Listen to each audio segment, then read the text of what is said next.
What's up, guys? Welcome back to the channel. I guess you guys are probably saying welcome back to me. Yes, I know it's been a while since I posted a video. It's been pretty much 4 weeks and I do apologize for that. Wanted to take some time to focus on finishing the John boat build. Of course, that's not my boat, so I had a deadline to make and I wanted to make sure that I met my deadline. And guess what? I did. The boat is completely done, guys. I can't wait to get you guys up to speed and show you every step of the way, building out that awesome build all the way to the reveal. The reveal is going to be amazing, guys. Stick around for that. So that's what I've been doing, guys. A lot of things have been happening over the last several weeks. Also, didn't want to like rush videos out to you guys that just weren't up to the standard that I want them to be. I do put a lot of time into editing, trying to make these things as good as possible for your viewing, and that's really important to me. So here we go. From here, I'll be pumping out videos, so don't worry. No more time lapses. We're gonna be putting out these videos steady. If you're not subscribed to the channel, hit that subscribe button, be a part of this journey. Full playlist link at the top of the screen. If you're just tuning in for the first time, hit that playlist, get caught up, and then get back to this video right here. This video right here is all about the electrical wiring. A lot of people have been waiting for this part of the build to kick off and happen. It's here, it's time. As a matter of fact, I'm really taking my time to go through this. I'm actually not sure how many parts this will be. This will probably be its own mini series within the series of this 1232 Alumacraft build out. This is an awesome kickoff to this series. I even made another one of my famous, fabulous mistakes. So stick around and watch that on this video. Let's get into it. I'll see you after the video. So I'm just gonna give you a quick rundown before I get started here to give you an idea of everything that's going in this boat. We're gonna have 2 batteries in this boat. One up front, that'll control the trolling motor, fish finder, LED lights, bilge pump, and the other will be for the electric outboard motor at the rear of the boat. Front battery will go in this hatch. I'll also install the main switch up here, fuse breaker up here as well, and onboard charger. There'll be 2 onboard chargers, one for the front and a dedicated one for the outboard motor recommended by Elco. So I'll have the onboard charger either on this side or over there. Switch panel will be on the face of one of these 2 hatches. Still trying to decide which one will be best for the switch panel, but the switch panel will be right there. All hatches will have LED lights as well as LED lights on the deck and courtesy lights right here in the cockpit area. We'll have power at the rear for a GoPro / nav light pole. Also nav lights on the back and front of the boat. We'll be putting nav light strips on. So this boat is gonna be fully loaded, guys. So one of the first things we're gonna do is get the spacing right, get the layout right, get the battery in here, hook up the main power switch as well as the breaker for that. I'll be running 8-gauge wire coming from the battery to the fuse box bus bar combo, which will be up here. In order to run wires from the back of the boat to the front, I'll be running a conduit. I'm going with golf tubing because it's extremely light. Saw Michael Lopez use this, decided to order one and try it out, and this thing is super light. Not very thick, so you can't do a whole lot with it except for run wires through it, but that's awesome. What I'm going to do is drill through the rear bench, also drill through this bench as well, and I'll have this piping run right along here. In order to hide the conduit pipe, in case you're wondering, I'm going to build a little wall right here, and I'm going to make it as close to the side of the boat as possible to preserve as much space inside the cockpit area. But I'm gonna run a little wall right here, and that behind that wall will be where all my wires are run. So you won't be able to see it. Everything will be completely hidden by the time I'm done. Excited to do this, running this very differently than I did on my boat. Let's go, day 1 electronics, here we go. First things first, I need to run power off the battery and get the fuse breaker installed. This is a 50 amp breaker, and this will be the main breaker coming off of this battery, and then the main power switch. This will be the master switch for all the power going to all the electronics on the boat, with the exception of the trolling motor. Trolling motor has its own on-off switch right on the motor, so that will not be connected to this. So the general layout will be to have the main power switch underneath here, and then we're gonna tuck this breaker underneath here a little bit more and out the way, so we don't want anything accidentally touching this. On this side, we'll eventually install the onboard charger and drill through here and run our conduit straight through the bench. The 2 main gauges of wire that I'm going to be using is 8-gauge coming off the battery to the breaker and the master switch. I'll also use 8 gauge for the trolling motor that will eventually be up front. All the other electronics, LEDs, bilge pump, deck lights, courtesy lights, all of that will be on 14 gauge wire. I'm using the cell term heavy duty tin copper terminal connectors, and for the breaker I'll be going with this number 10. This is 8 gauge. All of this will be 8 gauge. Number 10 slips on just like that. And this can be challenging, finding the right size and knowing what size fits what. But having done this before, I already know like this master switch takes a 3/8 connector. That'll be this right here, fits on there just like that. I'm gonna make sure that it fits snug. And then on the actual battery, this is a 5/16. All this stuff is linked in the description below. All right, so first things first, I'm gonna prep the wires for all of this stuff and get the wires connected up to the breaker and also the main switch. All right, got the head cam all set up. Let's get to work. So I'm just measuring how long I need this to be. It's about right here. I just need enough to fit inside the terminal. And with this copper wire, you want to be just extra careful not to cut any of the actual strands. That would completely mess with the integrity of the wire and the power distribution and all of that. And that's what you want to see right there. Very snug fit. You even see the silicone oozing out. Hopefully you guys can see that. Always slide your shrink tubing on first. You know, a lot of times this side isn't open, that you can slide it on after you get your terminal on here, but that's on there. That's going to connect to there. Just ordered some more of these. I'm out, didn't know I was. 5/16 is what I need for here. For now, I'll skip the terminal that connects to the battery and skip to the part that goes from the breaker to the main power switch, wherever you are. Don't know where you are now. I typically try to put these eyelets on in a way that goes with the curve of the wire and how it will be connected in the boat. So as you can see, just how I have it right now, the back end of the terminal is facing the wall where this will be. This will be over here. So it's just going to naturally go on here. And then the main power switch, this will be below it. And I will have the other terminal facing this way. What I mean by that is this one is like this. I'm going to have it facing the opposite way like that. All right. This is connecting to the wall. This is connecting underneath this way. All right.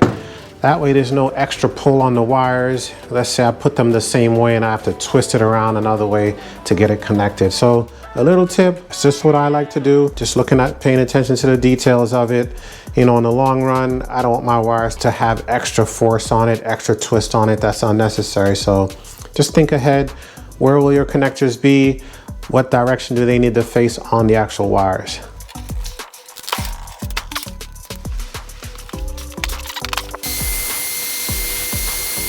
So I'm just hand tightening this for now, make final adjustments later once I get it mounted in the boat. Now on these switches, you can mount it any which direction you want. And then what you'll need to do is, depending on how you have it mounted, you pull out the little face plates that are in here. You can pull them out on any side you want, depending on which direction you mount it. Do you want green up top, red up top? Do you want the battery terminal to be the emblem to be the decider? You know, it's really up to personal preference.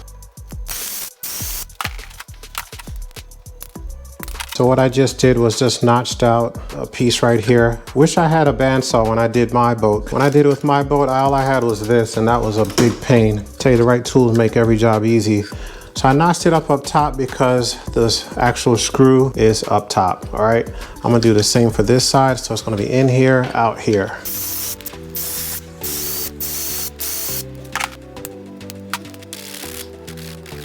So this is pretty much ready and good to go. Got the main switch, one side of it is done, connected to the breaker, right? So I need to put a terminal on this end that will connect directly to the battery. So it'll start from battery to breaker to main power switch, all right?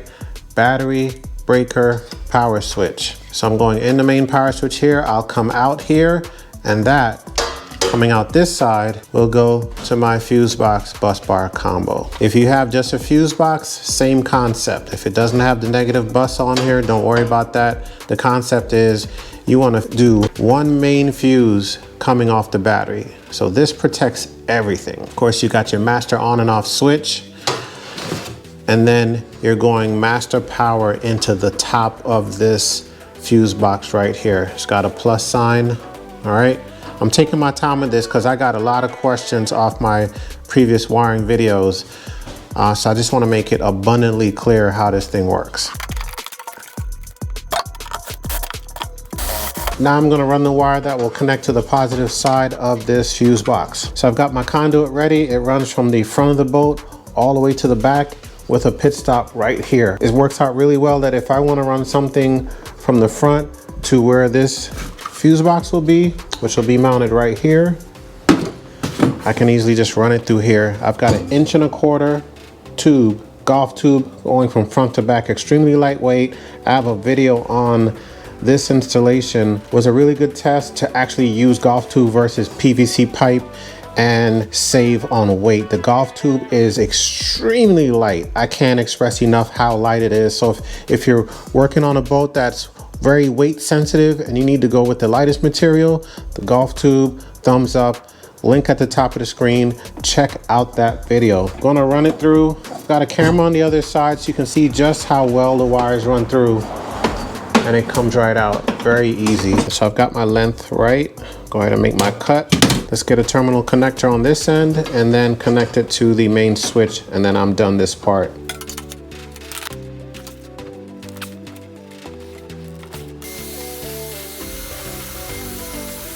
Now's the time I need to lock this down.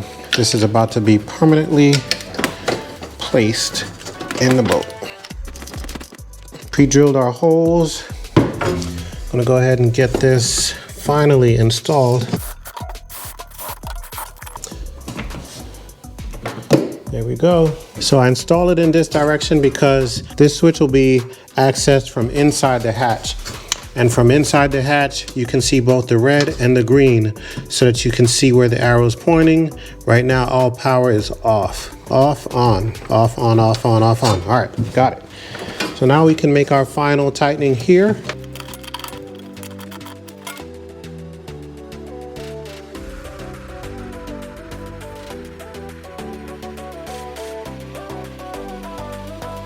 So all those sparks you saw was me having to grind out this metal screw right here that's connected to this C-clamp. I just had to take it down a little bit so that the panel would clear it and be able to lay flush against this piece of aluminum right here. This will be the panel that the fuse box will be attached to. Okay, it'll be mounted on this panel right here, and all wires will be run through the panel into the conduit right back here. First thing I needed to do was figure out what am I mounting this actual panel on.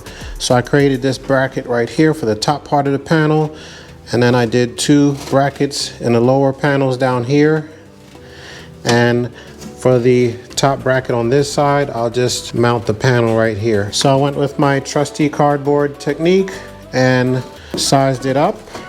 And it fits in there perfectly. It's probably one of the best pieces of cardboard I've done. And once I got that set, I just cut it out on the aluminum. So in the end, everything worked out. I can even try to show you guys what this is going to look like. Side panel is right there, and I'm doing this with one hand, so bear with me. These hatches literally just drop in. All right, so there you have it. It's gonna be nice and clean. So pretty excited about this part. I really don't like stopping the wiring to do panels and stuff, but you gotta do it. It's a necessary part of the build. This is the newest member of the family. Forgot to show you guys our new pup. Doesn't look like a pup right now. She's only, I don't know, I think 5 months old. And she grew like 50 pounds in 2 weeks. So that dog was very tiny just a few months ago. Now what I'll probably do with this piece is just paint it black. I think that'll be a nice simple solution for it. So I'll go ahead and spray paint that next, let that sit overnight, and tomorrow I can actually attach the panel to it and start running wires to the panel. All right, there we go. That's paint and primer all in one. Absolutely love this stuff. It goes on the wood, it goes on the metal. It's multi-purpose. I use it on my boat. It's held up great. I use it on the inside of my hatches, and all it takes is one coat, and it's a deep black finish. I'm gonna let that sit overnight, wake up tomorrow, and get on to wiring. All right, so it's the next day, and this dried completely. You can even see the shine on it. Next step is to mount our fuse box on here, and I'm going with Same one I've used before, and you want to choose the size that works for your boat. And what I mean by that is how many things do you plan on connecting and wiring up in your system. So if you have 10 different components, a 6 gang is not going to work for you. I think the next level up is 12. So right now I have this centered. So what I want to do now is just mark where I'll make my cuts. Like I said, I'm going to make a cut right here, here to run wires to the fuse box. And I'll also drill a hole here and here big enough for the 8 gauge wire to connect to the positive and negative terminals on the fuse box. I made my 4 marks. One of the key things to remember is make sure you draw your lines far enough away so that you have enough space for the wire to bend and the terminal to lie straight once you connect it. You don't want to have the line right here and you bring it through and then you're bending the wire or the connector that connects to the fuse box, okay? I've got about 1.5 to 2 inches. I just eyeballed it and drew my lines far enough for the wire to come through from behind the plate and then go into the fuse box and have enough play in the wire. That way it's not putting a lot of stress on the wires. All right, so let's get this all cut out and mount this on here.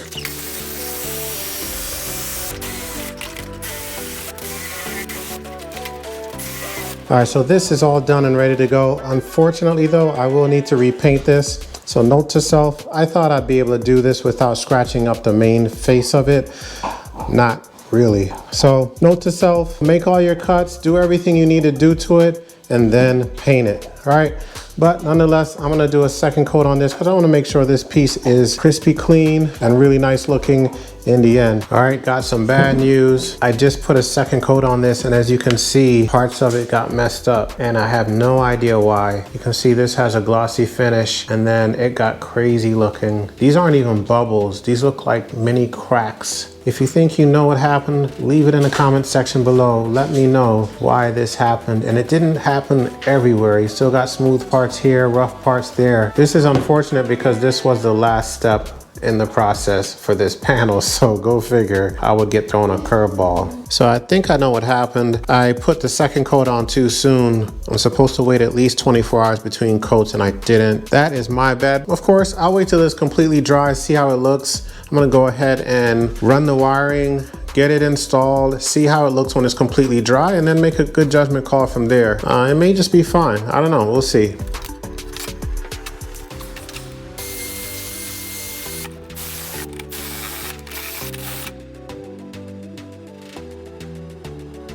All right, I'm at a standstill here. Unfortunately, it's not gonna work with this piece after all. Remember I mentioned that the hole that you're gonna funnel your wire through needs to be far enough so that it is able to bend and get to the terminal, right? Without harming the actual wire. So I thought I gauged this out far enough away and I didn't. You know, I did some extra room, I thought, but the wire still doesn't bend enough. And I'm not gonna force it because I don't wanna damage this wire, but in a nutshell, it doesn't fit. In the end, I am gonna have to redo this piece right here, which really sucks. I put some good time into this. I guess it was meant to be because the paint kind of got screwed up. I'm just gonna go ahead and redo this entire thing because I want this to be perfect. In the end, I might need to turn this fuse block sideways in order to get enough clearance to run the wires. Because what I'm thinking is even if I was to have this hole right here all the way down here, it still may not be long enough. And this is a pretty shallow hatch. All right, well, next time you guys see this, it'll be a new one. And wait till you see how this turned out. I can't believe I made such a huge mistake. Everything's live and learn, so, you know, I learn as I go. I am not perfect and I'm not a master builder. And don't worry guys, the next video will pick up right where this one left off. I'm super excited. I mean, this thing is done, so I know everything that you guys are gonna see, and man, it just puts a smile on my face. Turned out awesome. Again, if you haven't subscribed to the channel, hit that subscribe button, be a part of this journey and everything else we got coming to the channel. Follow us on Instagram, follow us on Facebook. Full playlist link in the description below to this conversion and the conversion I did on my boat. So happy to be back, guys. As always, stay safe out there. We'll catch you on the next video.